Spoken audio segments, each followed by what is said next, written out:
그러니까 여러분들이 작은 돈으로 투자하면 좋은 집을 못 사지 않는가? 이거에 대해서 저한테 질문할 때 본인에게 먼저 질문하셔야 돼요. 좋은 집은 뭘까?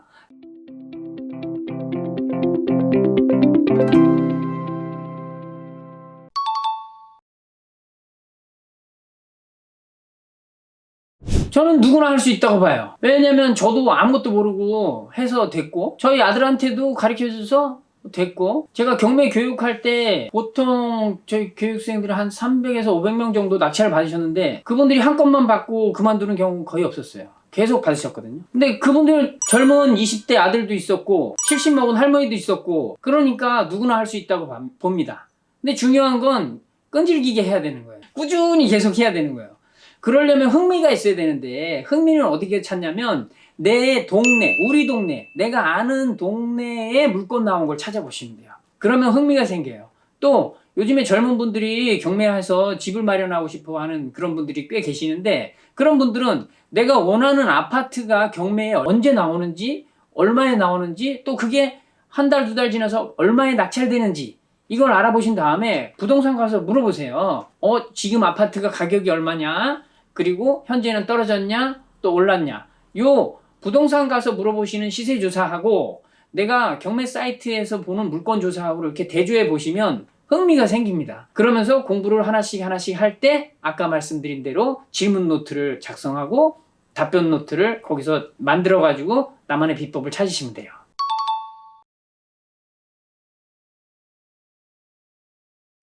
그렇죠. 근데 여기서 이제 생각을 해볼 문제가 있어요. 좋은 집이 뭘까요? 좋은 집이 뭐라고 생각하세요? 내가 살기 좋은 집? 아니면 돈이 많이 벌리는 집? 둘 중에 어떤 거세요? 예를 들어서 여러분들이 1억을 가지고 있는데 1억으로 내가 살고 싶은 좋은 집을 살 수 있어. 1억짜리 집이겠죠? 예? 10억짜리 집은 못 살 거 아니에요.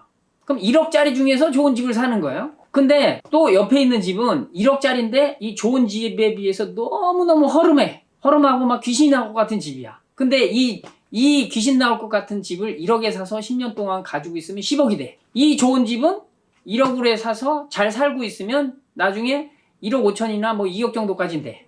어떤 걸 사시겠어요? 어떤 게 좋은 집이에요? 저 같은 경우는 투자를 할 때는 이 집이 귀신 나오는 집이 좋은 집이에요. 왜? 돈을 많이 벌어지니까. 그리고 나서 돈에 어떤 정도 여유가 있다. 그리고 나서 애들하고 잘 살고 싶을 때 좋은 집은 이 살기 좋은 집인 거예요. 그러니까 여러분들이 작은 돈으로 투자하면 좋은 집을 못 사지 않는가?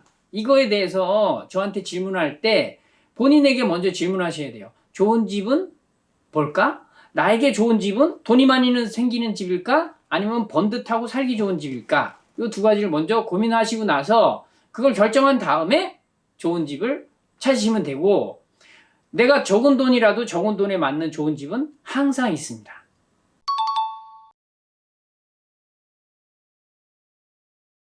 네, 돈 되는 물건을 구별하는 방법은 제가 이 책에 딱 두 가지로 설명했어요. 첫 번째는 내가 얼마 가지고 있는지 정확히 아셔야 돼요. 두 번째는 검색 사이트에서 그 돈에 맞는 조건을 제시해서 검색을 하시면 돼요. 근데 여기서 중요한 첫 번째가 제일 중요하거든요. 여러분들 돈 되는 집이 어떤 집이 있는 것 같으세요? 제가 한번 물어볼게요. 강남에 타워팰리스가 있죠. 삼성동 아이파크 이런 거 있어요. 한남동에 단독주택 같은 거 있어요. 이런 게 돈 되는 집 아닐까요? 그러면 여러분들은 그걸 왜 못 사세요? 저도 못 샀어요. 왜 못 샀어요? 돈이 없으니까. 예를 들어서 타워팰리스가 경매할 때 50억짜리가 32억으로 떨어져요? 그럼 이거 돈 되는 집이잖아요. 이거 사기만 하면 34억에 팔면 2억 바로 벌어. 세금 빼고, 세금 생각 안 하고 그냥 단순하게 보면. 그런데 왜 못 사요? 그거를 내가 못 사니, 내 돈이 없으니까. 그죠? 그러면 돈 되는 집의 가장 첫 번째 조건은 내가 얼마를 가지고 투자할 수 있는지 내 투자금을 먼저 확인하는 게, 이게 돈 되는 집을 고르는 첫 번째 조건이에요. 그래서 저는 1,000만 원으로, 저희 아들 같은 경우는 1,000만 원 자기 돈이 있었으니까 거기에 맞는 돈 되는 집을 샀고, 저는 그때 할 때 1,000만 원이 안 되는 500만 원, 1,000만 원 정도 있는 돈을 가지고 거기에 맞는 돈으로 해서 그 집을 산 거예요. 작은 돈으로 돈 되는 집을 구별하는 방법은 이 작은 돈이라도 내가 정말 얼마를 가지고 있는지 내일 법원에 가서 입찰할 수 있을 때 보증금 넣고 낙찰되면 잔금 넣을 수 있는 방법, 물론 대출 받고요. 요렇게 할 때 내가 지금 당장 넣을 수 있는 돈, 그게 얼마인지 명확히 아셔야 돼요. 그러면 돈 되는 집을 찾을 수 있는 조건이 먼저 완성된 겁니다.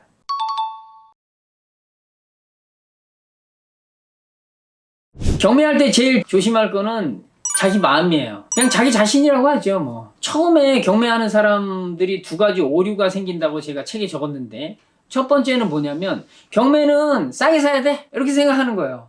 근데 입찰금을 계속 낮겠어. 그러면 낙찰될 확률이 적어져서 계속 떨어집니다. 한 번 떨어지고, 두 번 떨어지고, 세 번 떨어지고, 네 번 떨어지고 하면서 끈기 있는 사람은 6번, 7번을 가는데, 그러면서 나중에 무슨 생각이 드냐면, 와, 씨, 이거 돈 안 돼. 아, 저 사람은 나보다 높게 써가지고 낙찰됐지만, 내 생각에는 저 금액으로 낙찰 받으면 나는 솔직히 남는 게 없죠. 싸게 사는 게 아니잖아. 뭐 이런 생각이 드는 거죠. 그래서 그렇게 적은 돈으로 살려고 계속 하다가 계속 떨어져서 경매가 싫어지는 경우죠. 그 다음에 두 번째는 그렇게 적은 금액으로 계속 써다 세네 번 떨어지면 열이 받아요. 그래가지고 갑자기 금액을 싹 높여서 씁니다. 처음에 낙찰 부를 때 법원에서 낙찰자 누굽니다? 라고 해서 딱 기분이 좋은데, 돌아서서 법원을 나와서 점심 먹고 생각을 가만히 해보면 나 너무 비싸게 싼 거 아니야? 왜? 2등하고 격차가 너무 많으니까. 와, 이거 미치겠다. 막 이런 생각을 하면서 되게 힘들어하는 거예요. 그러면서 어떻게 돼요? 아, 다음에는 이렇게 높게 쓰지 말아야지. 그러면서 다시 낮게 쓰고 또 첫 번째 오류로 돌아가는 거죠. 이렇게 중요한 거는 낮게 쓰려고 하는 마음하고 어느 정도 그래도 돈을 주고 사야 되는 경우잖아요. 근데 어쨌든 나는 수익을 많이 벌 거야. 이게 결국 내가 가진 마음, 내 욕심이고, 그 다음에 아이씨 계속 떨어지니까 그냥 낙찰이라도 꼭 받아야 돼. 그러니까 돈하고 상관없이 낙찰이 목적이 되는 거죠. 그래서 또 힘들어지는 경우고. 그래서 결과적으로 입찰 금액을 정할 때는 시세 조사를 해서 그 물건의 가격이 예를 들어서 1억이다 나왔으면, 나는 그럼 얼마 먹을 거야? 1,000만 원 먹을 거면 9,000원 쓰면 되고, 2,000만 원 먹을 거면 8,000원 쓰면 되고, 3,000만 원 먹을 거면 7,000원 쓰면 되는데, 요거를 내가 정해야 되는 거예요. 내가 그렇게 정하면서 폐차를 하면 그 다음에는 그 정하는 그 수준을 좀 달리 하겠죠. 그래서 자기 자신이 계속 자기 자신의 어떤 욕심이나 아니면 마음 상태를 잘 보고 기준을 잡아가는 거, 이게 제일 중요하다고 봅니다. 네.